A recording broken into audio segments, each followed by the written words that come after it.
என்ன பார்க்க போறோம், மீன ராசியில பிறந்தவங்களுக்கு 2025ஆம் ஆண்டு ஏப்ரல் மாத ராசி பலன்களை பத்தி நம்ம தெளிவா பார்க்க போறோங்க. மீனத்துல பிறந்தவங்களுக்கு இந்த காலகட்டங்கள் எப்படி இருக்கு? அதாவது ராசிக்குள்ள கிட்டத்தட்ட 5 கிரகங்கள் ஒன்றாக சேர்ந்திருக்காங்க. பலவிதமான எண்ணங்கள், பலவிதமான சிந்தனைகள் உங்க மனசுல அதிகமா ஓடுமுறையுமே சொல்லலாம். எந்த செயலை செய்யலாம், எதை எப்படி செய்யலாம், எதை எப்படி அணுகலாம்னு சொல்லிட்டு அதிகமா குழப்பிக்கிட்டு இருப்பீங்க. அது மட்டும் இல்லாம இந்த காலகட்டத்தை பொறுத்த வரைக்கும் பாத்தீங்கன்னா, ராசிநாதன் 3ஆம் இடத்துல இருந்து 7ஆம் இடத்தையும் பாக்கியத்தையும் லாபத்தையும் பார்க்கறது சிறப்பு தான். எந்த ஒரு சூழ்நிலையும் சில குழப்பங்கள் ஏற்பட்டு அந்த காரியமானது வெற்றி பெறும். சரிங்களா? சில தடைகள், சில தடங்கள் ஏற்பட்டு அதன் பிறகு அந்த காரியமானது கைகூடும் அப்படின்னே சொல்லலாம் உங்களை பொறுத்த வரைக்கும்.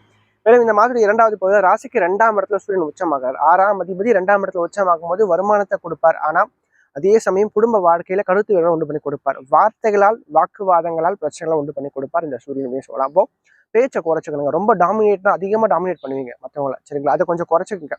எல்லாருக்கிட்டையும் கொஞ்சம் விட்டு கொடுத்து போங்க, அனுசரிச்சு போங்க. சரிங்களா? யாருமே இங்க உயர்ந்தவங்க கிடையாது, யாருமே இங்க தாழ்ந்தவனும் கிடையாதுன்னு சொல்லிட்டு எண்ணத்தை அதிகமா வளர்த்துக்கிறது சிறப்பா இருக்கும். மேலும் ராசிக்குள்ள ஜென்மசனி அப்படின்ற அமைப்புல சனி வரதுனால கொஞ்சம் மன அழுத்தம், ஸ்ட்ரெஸ் சார்ந்த விஷயங்கள் சற்று இருக்கும். அதுக்கு பெரும்பாலும் இடம் கொடுக்காம கொஞ்சம் எதிர்மறையான எண்ணங்களை விட்டுட்டு நேர்மறையான எண்ணங்களை அதிகமா வளர்த்துக்குங்க. சரிங்களா? என்ன ஒண்ணு, குடும்ப வாழ்க்கையில மட்டும் கொஞ்சம் விட்டு கொடுத்து போங்க. நிச்சயமா வாழ்க்கை அனுசரி சிறப்பா இருக்கும்.